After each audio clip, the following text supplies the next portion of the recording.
बिस्मिल्लाहिर्रहमानिर्रहीम, अस्सलाम वालेकुम नाज़रीन, आप देख रहे हैं द लास्ट स्टार। मैं हूं यासिर रशीद और मेरे साथ हैं सीनियर सहाफ़ी राना मोहम्मद अजीम साहब।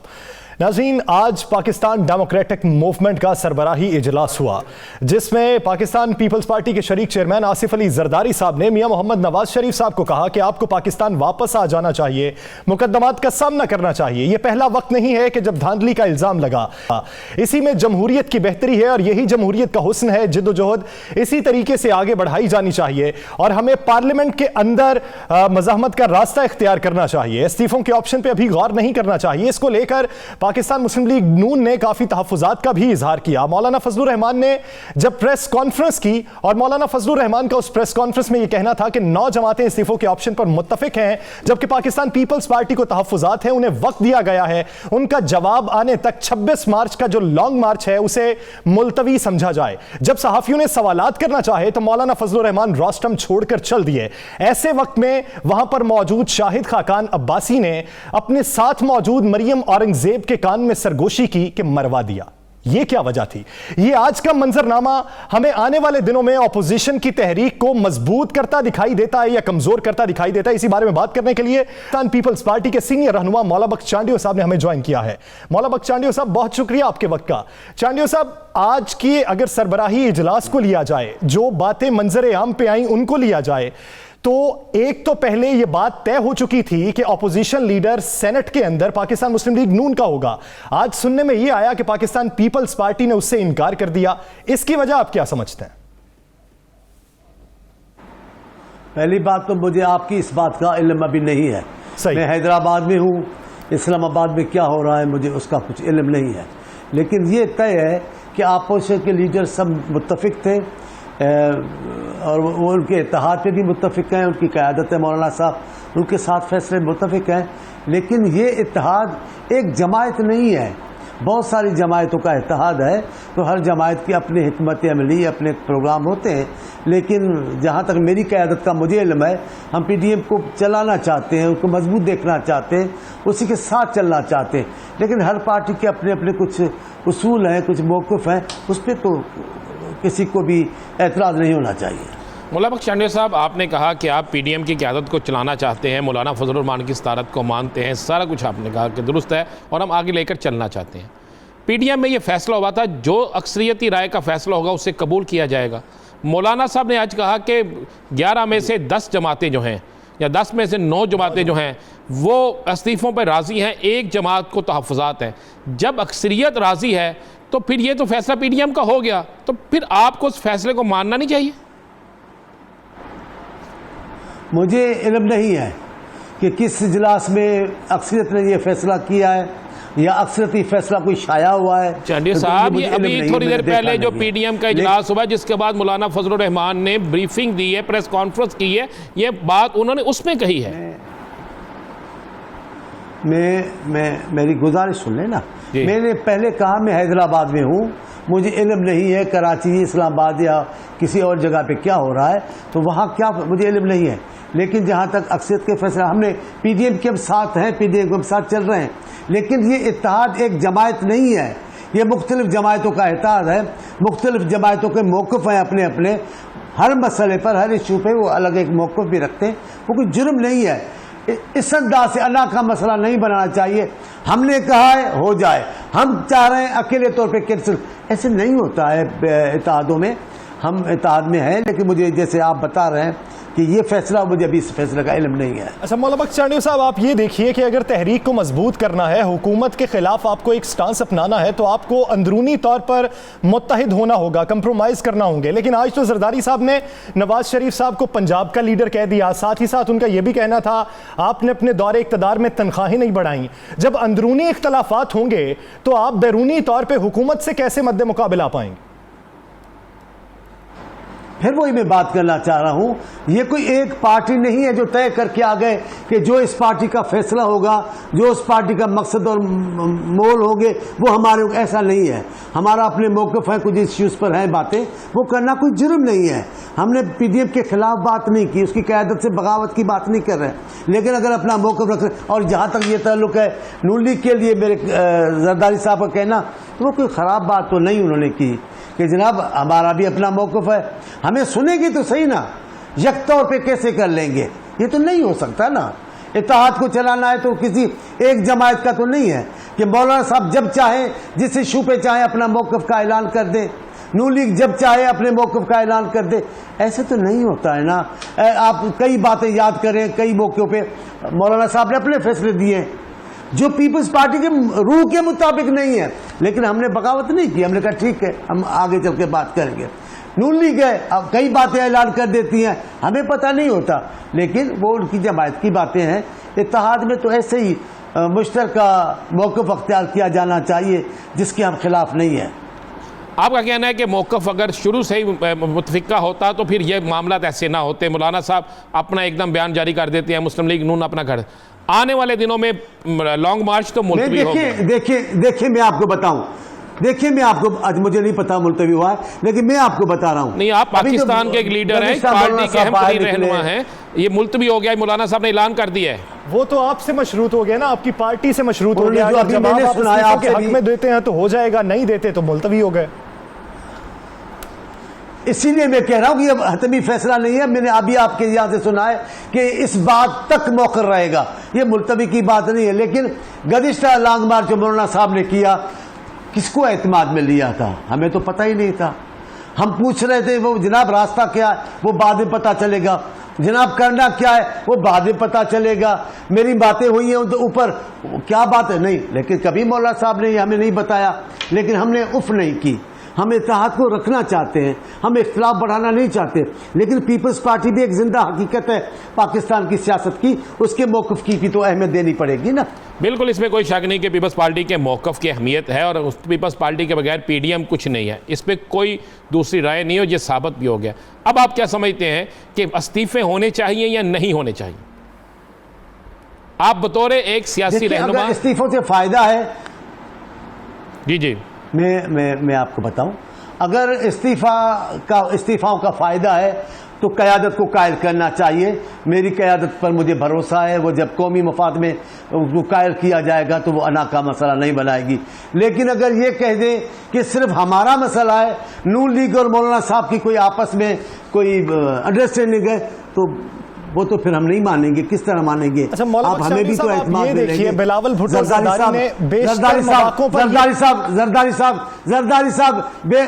जरदारी साहब बेखबर शख्सियत तो नहीं है कि वो अपने तौर पे करेंगे। नहीं, वो जानते हैं चीज़ों को, वो उनको मालूमात है। अकेले तौर पे अगर दो जमायतें कुछ करना चाह रही हैं तो वो मुनासिब नहीं है। हमारा लहजा ऐसा ही रहेगा, हम इस इत्तेहाद को चलाना चाहते हैं, मुश्तरका फैसलों पर अमल दरामद करेंगे। चांडिया साहब, आपने बड़ी अच्छी बात की कि जरदारी साहब को हर मामले का इल्म है।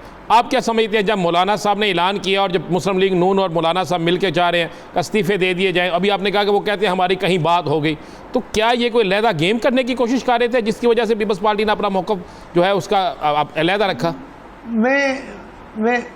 मैं इतनी बड़ी बेतमादी का इजहार नहीं कर सकता मौलाना फजल रहमान साहब पर। वो हमारे लिए निहायत ही मोहतरम मुकर्रम कायद है पाकिस्तानी सियासत में। मैं उन पर इतना बोतान नहीं लगाना चाहता। मैं सिर्फ ये कहना चाहता हूँ, अगर आपकी बातों से ये लगे कि दो पार्टियों का कोई मौक़िफ़ है तो फिर पीपल्स पार्टी को एतमाद में लेना चाहिए।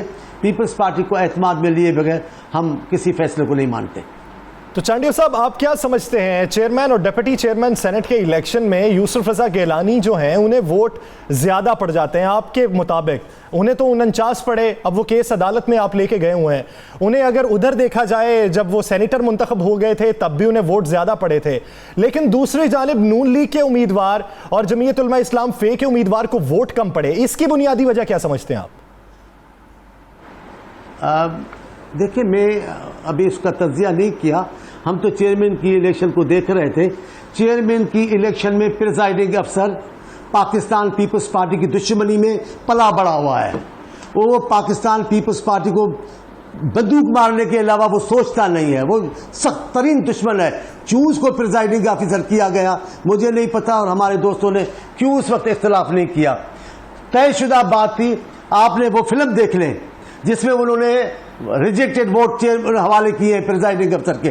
प्रिजाइडिंग ऑफिसर ने देखकर उनको बोला इसको रोक दो, पहले गिनती करो, गिनती के बाद अगर सूरत हाल तब्दील होगी तो उस पर फैसला। और ऐसा ही हुआ। जब गिनती के बाद वो देख रहे कि उनको शिकस्त, तो फौरन फैसला दे दिया कि ये 7 वोट रिजेक्ट हैं।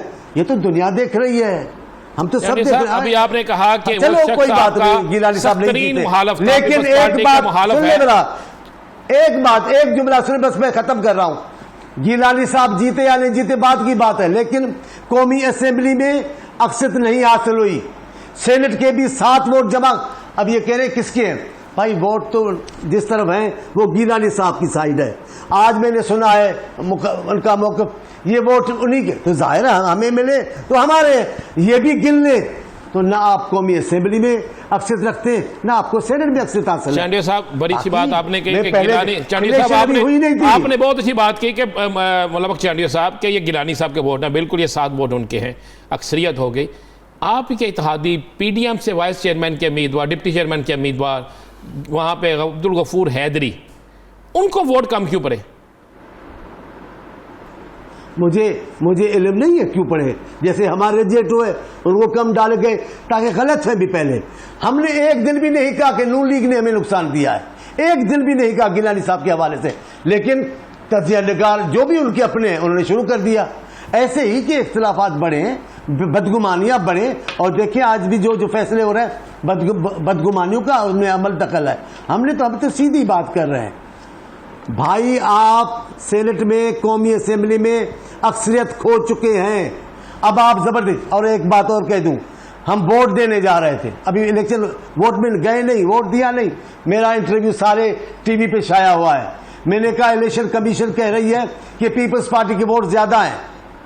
अब अगर फिर भी हम हार गए तो क्या कर सकते हैं, ये अभी हारे नहीं थे, लेकिन हमें जो उनका तरीकेकार है, इसी बात की तो हैरत है कि एक जानिब जहां पे वोट मुस्तरद हुए उसका तो वावेला किया गया, दूसरी जानिब जहां पे वोट कम पड़े अक्सरियत होने के बावजूद भी उस पर कोई बात नहीं की गई। यही वो जब सेनेटर मुंतखब हुए थे यूसुफ रजा गिलानी साहब, ऐसी सूरत हाल उधर थी, शादियाने तो बचाए गए, नून लीग की सीट गंवाने पे कोई बात नहीं की गई।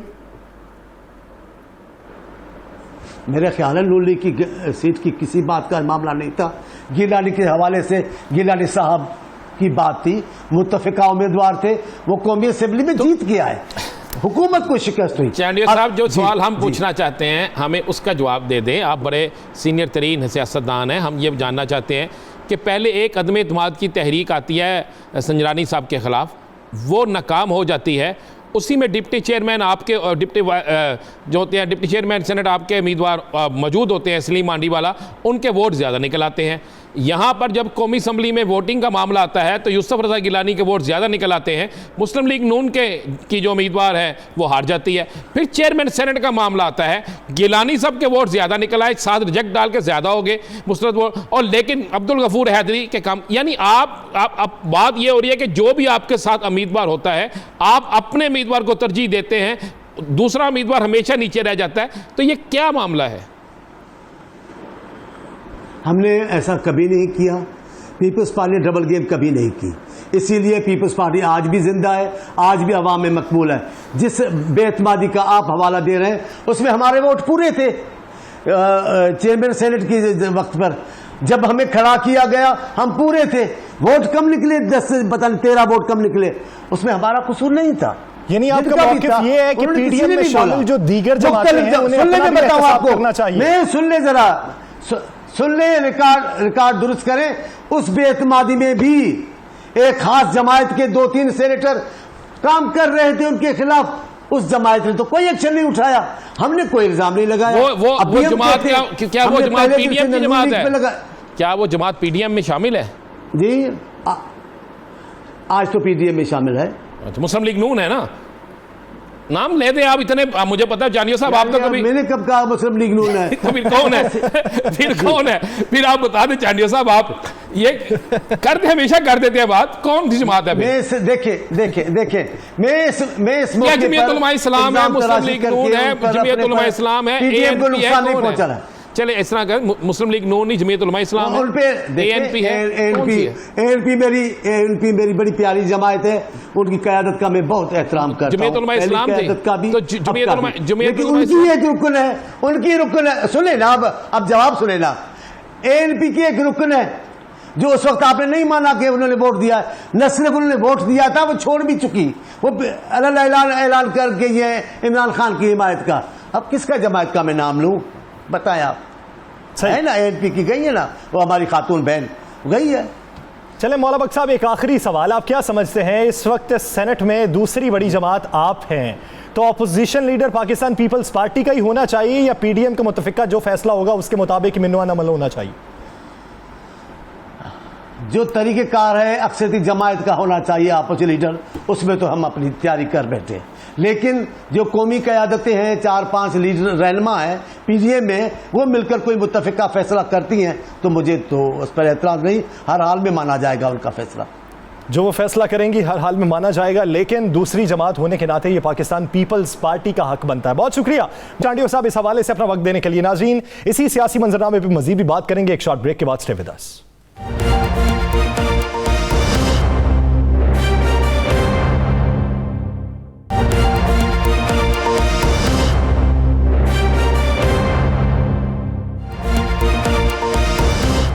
Welcome back. नाज़रीन, हमने सुना एक जरदारी सब पर भारी, आज उसका अमली नमूना भी देखा है कि जब मौलाना फजलुर रहमान बबांगे दोहल ये खुद कहें कि 9 जमातें मुत्तफिक हैं, एक जमात को तहफ़्फ़ुज़ात है, उसका जवाब आने तक हम अपना अगला प्लान मुलतवी करते हैं, तो तब ये समझ आती है कि पाकिस्तान पीपल्स पार्टी ने अपने जो तमाम पत्ते शो किए थे वो किस किस जगह पर फेंके और कौन से कारगर साबित हुए।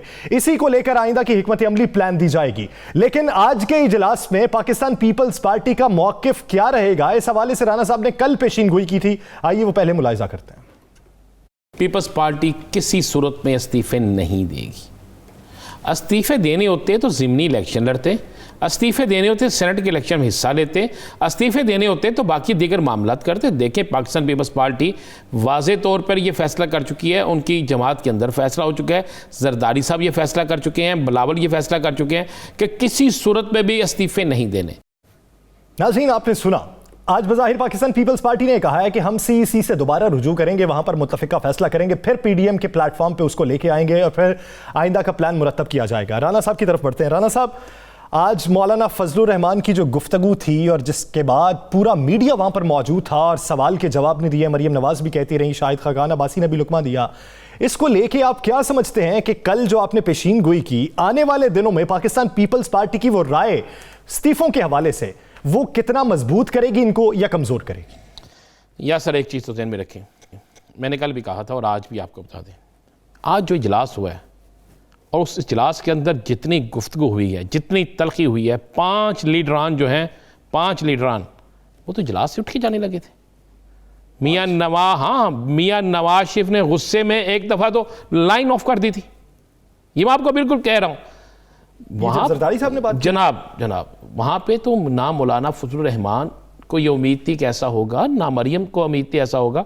वो तो अपना पूरा होमवर्क करके गए थे, उन्होंने अपने सारे पत्ते जो है वो मुकम्मल रखे हुए थे कि जनाब यक्के पे यक्का मारेंगे, नैले पे नैला मारेंगे, जब सत्ती चिड़िया की आएगी तो उसके मुकाबले में क्या करना, सब कुछ उन्होंने हुक्म का बादशाह किया, उनका सब कुछ किया।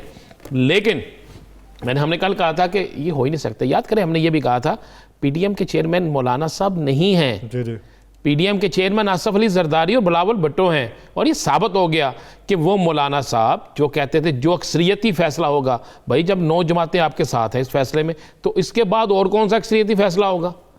ये तो कोई बात ना हुई कि 9 जमातें आप खुद कह रहे हैं, मैं नहीं कह रहा। मैं चाहूँगा कि अगर जरा मौलाना साहब की 1 मिनट के लिए यासर गुफ्तगू अगर हम सुना दें तो उसमें बहुत सी चीज़ें सब कुछ समझ आ जाएंगी। राना साहब, कौन सी गुफ्तगू?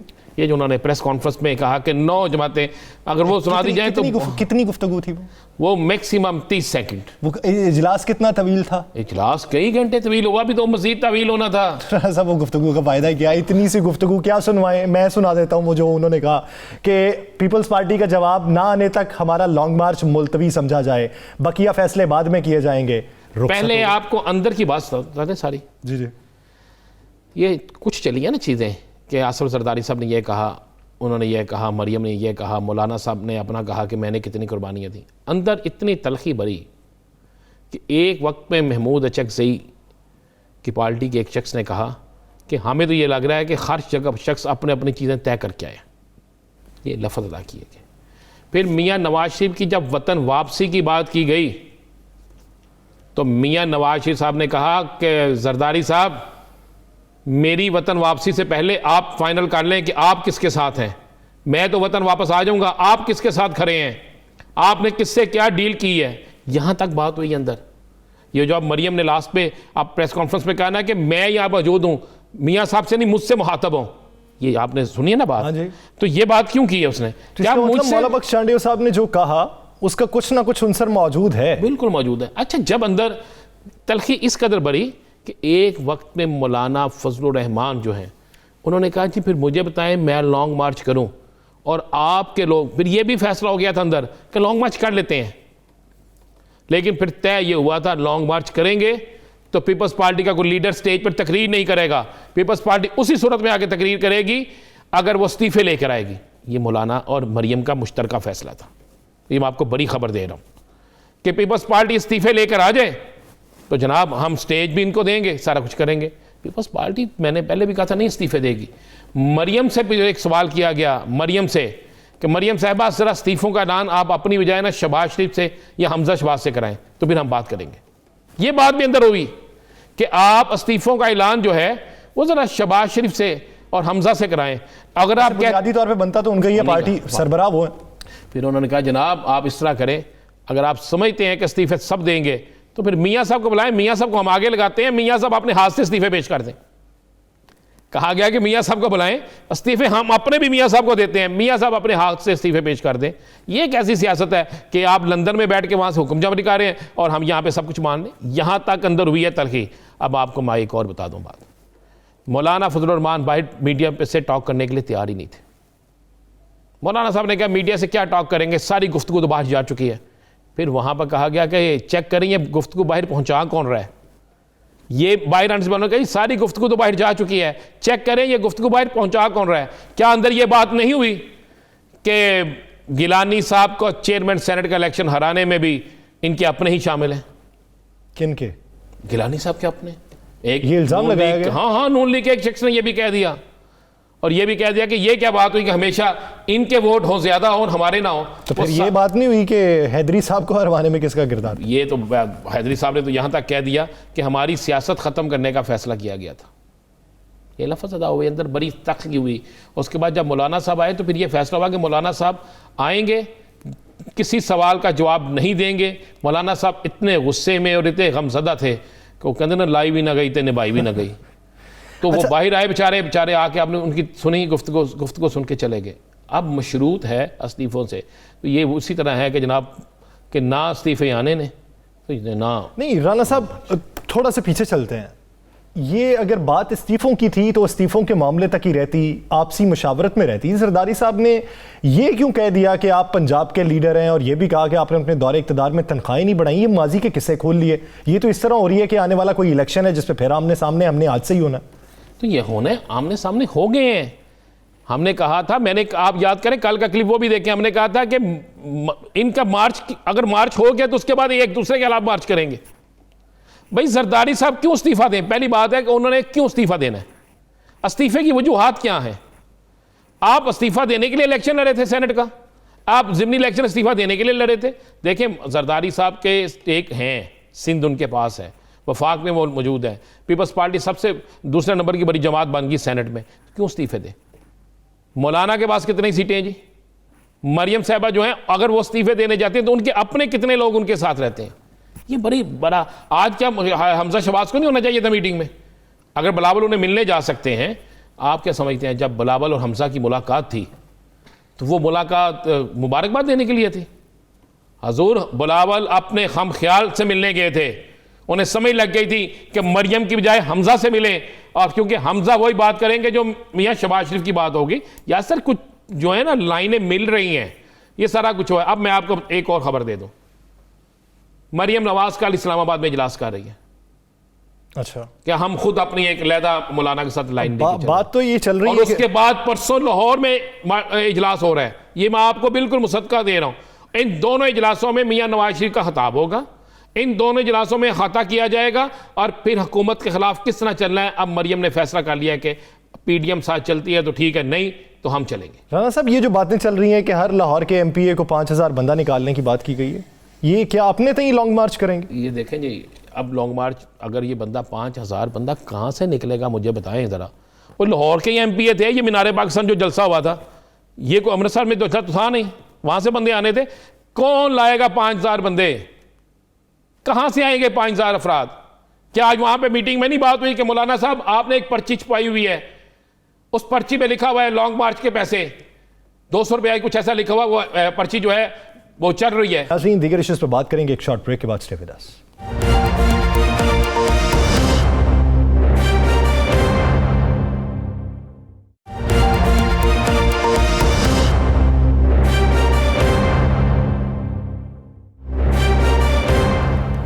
Welcome back. नाज़रीन, जहां पर पीडीएम में अंदरूनी इख्तलाफ की खबरें सामने आ रही हैं, वहीं पर ज़िमनी इलेक्शन की इस वक्त दौड़ भी जारी है।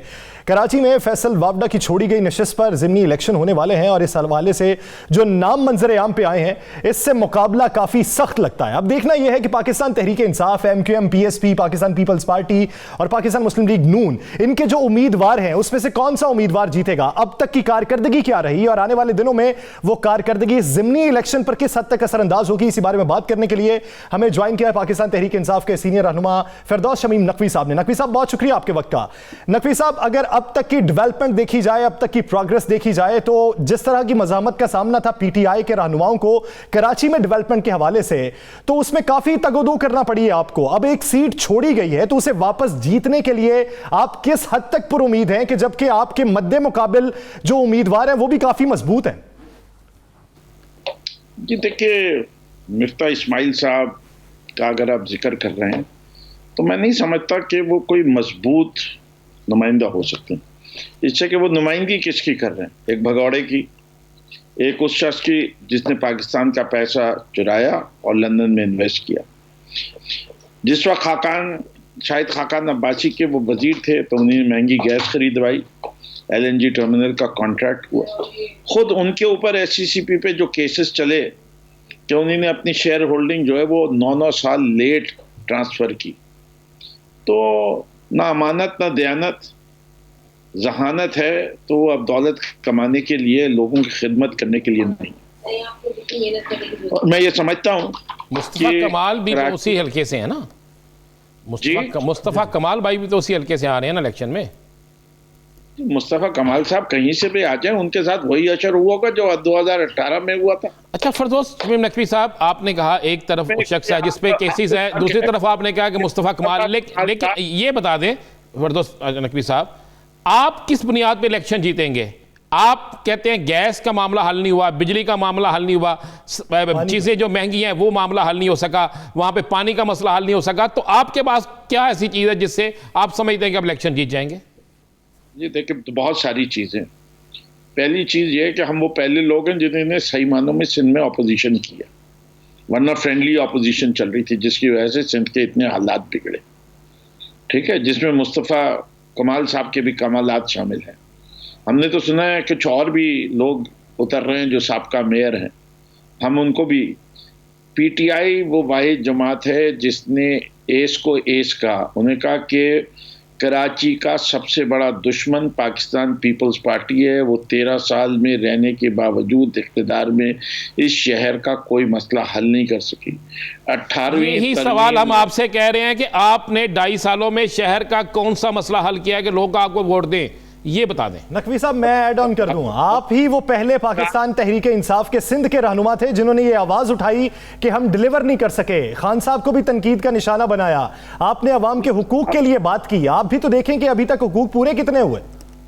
अच्छा जी, अगर आप मुझे बात मुकम्मल करने देंगे तो मुझे थोड़ी आसानी हो जाएगी। आप मुझे बता दिए कि 2 मिनट के अंदर जवाब दूं, मैं 2 मिनट के अंदर उस चीज को लाऊंगा। मैं ये समझता हूँ कि बुनियादी चीज क्या है, अवाम को शऊर देना है। लोगों को ये पता होना चाहिए कि जो नेशनल असेंबली के लोग हैं वो आवाज उठा सकते हैं, वो सूबे के अंदर कोई काम नहीं कर सकते। एक सूबाई असेंबली के लोगों को पीपल्स पार्टी कोई घास डालती ही नहीं है जो अपोजिशन से बिलोंग करते हैं। जो यहाँ MQM के चेयरमैन थे डिस्ट्रिक्ट के, उनको इलेक्शन रिजल्ट में दंड हो गया, बड़े साल से मसाइल रहे वो नहीं रहे। अब हमने कराची के लिए ये किया कि जो इसके मसाइल हैं उनको उजागर कर दिया। पहला मसला पानी का, उसकी जिम्मेदारी उठाई है कि हम वफाक के जरिए हल करेंगे। हमने जो मंगो पीर की सड़क थी वो बनवा के उसको सही किया। एक और सड़क थी जो साउथ से वेस्ट आती है, उसको बनवाया। हम ग्रीन लाइन को इंशाल्लाह जुलाई में बसें आ जाएंगी। इस शहर को हमने पाकिस्तान की तारीख में कभी इतने टेंडर नहीं आए, 52 टेंडर आए। हम कहते हैं कि कराची जो है, वजीर आजम भी कहता है, हर शख्स कहता है कराची जो है मुल्क की मईशत की रीढ़ की हड्डी है और इसका इंफ्रास्ट्रक्चर बेहतर होना चाहिए। उसके लिए खसूसी पैकेज आया और उस खसूसी पैकेज की गारंटी दिलवाने के लिए बीच में हमने फौज तक की हेल्प मांगी है कि वो कर ले। इससे कि हमें पता है कि सिंध हुकूमत और वफाक एक पेज पे नहीं आ सकते, लेकिन कराची शहर के मसाइल के हल के लिए हमने ये समझा कि कोई एक ऐसा फोरम क्रिएट किया जाए जिसमें लोगों के काम हो जाए। नकवी साहब, तो आप अपोजिशन लीडर रहे, आप लोगों ने सिंध में मेरिट पे आपके मुताबिक सीटें नशिस्तन के लिए टिकटें जारी की।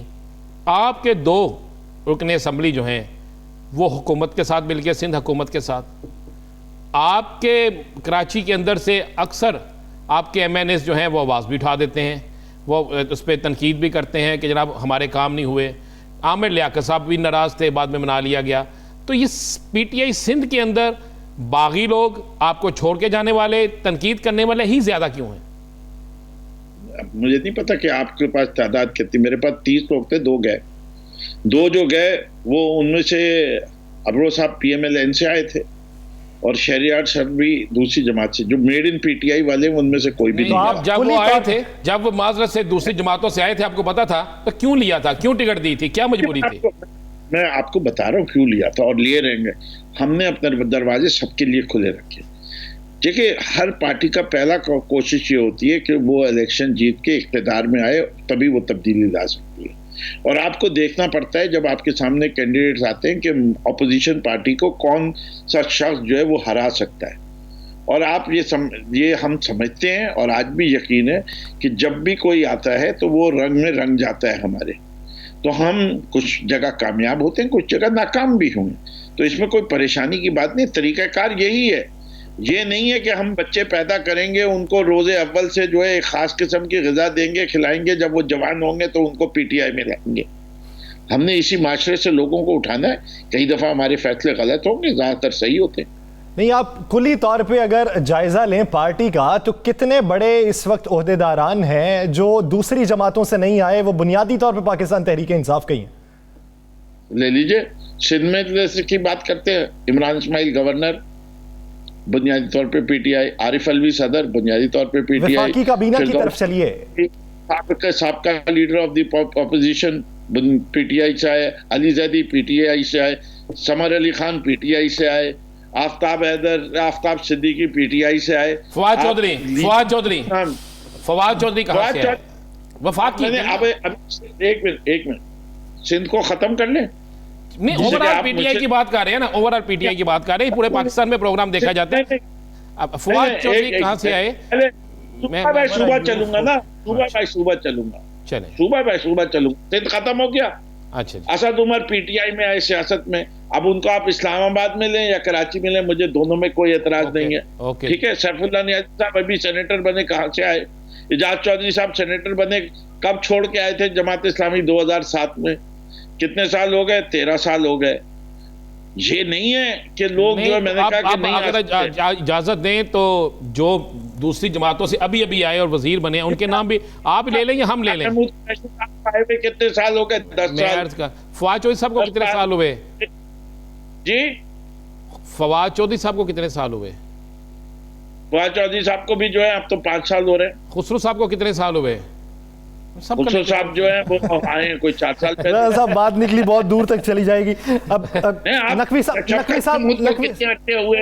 साहब आगे इस मुद्दे मैं माजरत चाहता हूँ, जो स्टांस उठाया मैंने, मैं एक कदम पीछे हटता हूँ। ऐसी बात है कि जिस पार्टी में आज भी लोग आ जा रहे हैं उनके बारे में क्या ख्याल है?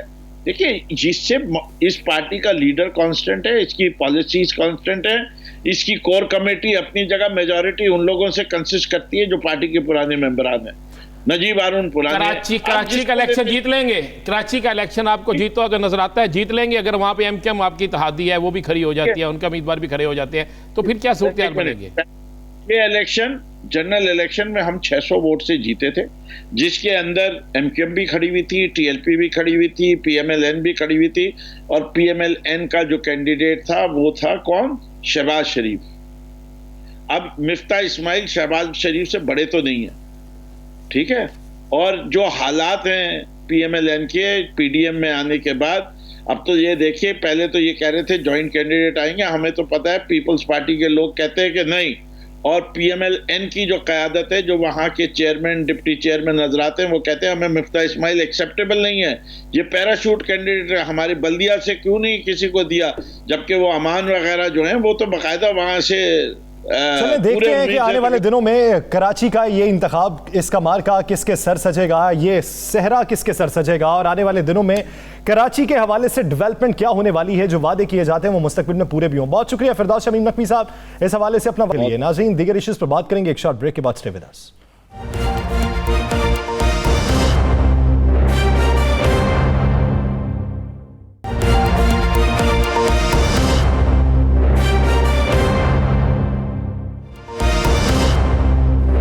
Welcome back. नाज़रीन, ब्रेक से पहले हमने बात की NA 249 कराची की, जहां पर ज़िमनी इलेक्शन होने वाला है। तो वहां पर इस वक्त जो मजबूत उम्मीदवार हैं वो तो सभी हैं, लेकिन देखते हैं कि आने वाले दिनों में होगा क्या। तो एक इंतखाब NA 75 डस्का का भी है, जिसके हवाले से अभी फैसला आना है। तो वहाँ पर पाकिस्तान तहरीके इंसाफ के उम्मीदवार अली असजद मल्ली और दूसरी जानब से पाकिस्तान मुस्लिम लीग नून की उम्मीदवार सैयदा नौशीन, इन दोनों के दरमियान कांटे का मुकाबला फिर से होगा। लेकिन इस बार डेवलपमेंट यह है कि हमजा शहबाज मुतहर्रिक हैं। हमजा शहबाज को लेकर उनकी जो टीम पुरजोश दिखाई देती है, और वो जो सरबराही इजलास में शिरकत नहीं करते, मरियम नवाज वहां पे जाती हैं, तो आने वाले दिनों में हमजा शहबाज अलहदा तौर पे अपनी सियासत को किस हद तक रोशन कर सकते हैं। राना साहब से जानते हैं। राना साहब, ज़िमनी इलेक्शन में कामयाबी किसी की भी हो जाए ज्यादा असर नहीं पड़ेगा, अगर आपकी नजर में ज्यादा पड़ता है तो वो भी बयान कर दीजिए, लेकिन आप क्या समझते हैं कि हमजा शहबाज अपने वालिद के साथ पाकिस्तान मुस्लिम लीग नून को इस सियासी बहरान से निकाल पाएंगे? देखिए, कम से कम वो ये कर लेंगे कि एक मुतनाज़ा बयानात का जो सिलसिला चलता था, अदारों पे तनकीद का सिलसिला चलता था, हमजा और शहबाज शरीफ ये नहीं करेंगे। जिसके बाद वाज़े हो जाएगा कि मुस्लिम लीग नून के अंदर दो शख्स ऐसे मौजूद हैं जिनके साथ और भी बहुत से अशखास मिल जाएंगे कि जिनका बयानिया नवाज शरीफ के बयानिया के साथ नहीं मिलता। कहेंगे वो यही कि हम सब इकट्ठे हैं। इकट्ठे तो तब बहना कि भाई आज भी इजलास में आते, इकट्ठे तो तब होते हैं कि वो भी उनके बयानिया में शामिल हो जाते। ऐसा नहीं है। मैं इतला तो यहाँ तक है कि शहबाज शरीफ के बाहर आने के बाद कोई और अंदर चला जाएगा, ये भी इतलात है, ये भी शोर मचा हुआ है, ऐसी अफवाहें भी गर्दिश कर रही हैं। अफवाहें क्या सर? केसेस चल रहे हैं, हेयरिंग हो रही है डेली। मैं तो कह रही हूँ ये जो सियासी मार्केट है ना, सियासत के पंडित जो हैं, सियासी मार्केट जो है, उसमें ये सारी गुफ्तगू हो रही है। अब ये अगर ऐसा हो जाए तो फिर तो रिवर्स हो जाएगी ना सूरत हाल पाकिस्तान मुस्लिम लीग नून के लिए। नहीं रिवर्स, आप ये कहने का बहुत जल्द बहुत कुछ मिल जाएगा, ऐसा नहीं है यार सर। एक चीज़ ज़हन में रखिएगा, बहुत जल्द बहुत कुछ सब कुछ आए और आके ले जाए, ऐसा नहीं है। अभी तो इनमें वाज़े तौर पे देखें, आज के इक़दाम के बाद, आज की जो मीटिंग हुई है PDM की, उसके बाद जो चीज़ें सामने आई हैं, इसमें तो बिल्कुल वाज़े हो गया है कि जनाब पीपल्स पार्टी किसी सूरत में भी मुस्लिम लीग नून के साथ आगे चलती हुई नज़र नहीं आ रही। लेकिन मैं आपको एक और गेम बता दूँ, मेरे पास इतला ये है कि हो सकता है अगले 24 घंटों में, 36 घंटों में, 48 घंटों में या चंद दिनों में बिलावल दोबारा मरियम नवाज शरीफ को मिले, उन्हें राम करने की कोशिश करें, उन्हें राज़ी करने की कोशिश करें। क्यों करेंगे? अब एक सवाल है कि जब वो नहीं चलना चाहते, इसलिए कि वो मुकम्मल तौर पर इनकी सियासत का जनाजा निकालना चाहते हैं। राना साहब, एक सवाल मैं भूल गया था स्टार्ट पे। आज इतला ये भी है कि जब आसिफ अली जरदारी साहब ने मियाँ साहब से ये बातें की तो गिला किया गया मरियम नवाज़ की जानिब से। उन्होंने ये कहा कि मैं आपको बाप समझ के बेटी की हैसियत से गिला कर सकती हूँ। तो सुनने में ये जरदारी साहब ने माजरत भी की है मरियम नवाज़ साहिबा से। जी बिल्कुल की है। जरदारी साहब ने कहा अगर आपको मेरी बातें बुरी लगी हैं तो मैं माजरत चाहता हूँ। मेरा मकसद ये नहीं था कि आपकी तजलील करें, क्योंकि तजलील तो कर दी कि ये भी कह दिया आप सर पंजाब के लीडर हैं, ये भी कह दिया कि पाकिस्तान में आए आके सियासत करें, जेलों में जाना पड़ेगा, कर तो दिया। उसके बाद बड़े अच्छे तरीके से जरदारी साहब खेले, हमें दाद देनी चाहिए। और खेलने के बाद उन्होंने ये भी कह दिया कि जनाब आप मेरी बेटियों की तरह, अगर आपको आपकी इज्जत में कोई फ़र्क पड़ा या दिल आज़ारी हुई तो मैं माजरत चाहता हूँ। लेकिन अब माजरत से मामला आगे चला गया है। अब दो चीज़ें बड़ी क्लियर है, अगर हमजा ने अपनी सियासत करनी है, शहबाज शरीफ ने सियासत करनी है, तो उन्हें अपनी सियासत करनी पड़ेगी। और मरियम ने अगर सियासत करनी है तो मरियम सिर्फ एजिटेशन की सियासत करेगी, मुज़ाहमत की सियासत करेगी। और मरियम के साथ, मरियम साहिबा के साथ जो लोग हैं वो उसी सियासत के तरफ जाएंगे। लेकिन अब मैं आपको फिर कह रहा हूँ, डस्के में पहले डस्का इलेक्शन में कौन जा रहा था? मरियम साहिबा। हाँ, कैंपेन के लिए मरियम साहिबा। अब कौन है वहाँ पे? हमजा साहब। क्यों? क्या मरियम साहिबा के पास टाइम नहीं है? मैं आपको यह भी बताऊं, मरियम भी जाएगी, अब मरियम भी जाएंगी ताकि हमजा की गिरफ्त मजबूत ना हो सके। ये मैं आपको बिल्कुल मुसद्दका बात कह रहा हूं कि वो भी जाएंगी, वो कहेंगी कि जनाब ये ना हो सके, हमजा की पोजीशन जो है मजबूत ना हो सके। देखा जा रहा है, मैं आपको बिल्कुल ठीक कह रहा हूं, मुझे मुस्लिम लीग नून के अंदर मेरे बड़े रूट्स हैं, तो यहां से बिल्कुल क्लियर है कि हमजा आगे, हमजा अपनी गिरफ्त बना रहे हैं, हमजा अपनी पोजीशन बेहतर बनाने की कोशिश कर रहे हैं, लोगों को अपने साथ जोड़ रहे हैं। ये मामला होने जा रहा है, लोगों को अपने साथ जोड़ा जा रहा है। अगर ये रिवाइवल होता है पाकिस्तान मुस्लिम लीग नून का, तो इसी सूरत में हो सकता है कि हमजा शहबाज और शहबाज शरीफ फिर से लीड करें और फिर से मैदान में आए और वो जो रहनुमा नाराज हो चुके थे उन्हें फिर से इकट्ठा करें, तो तभी ये रिवाइवल हो सकता है। नाज़रीन, द लास्ट स्टार से अजीम साहब को दीजिए इजाज़त। अल्लाह निगहबान।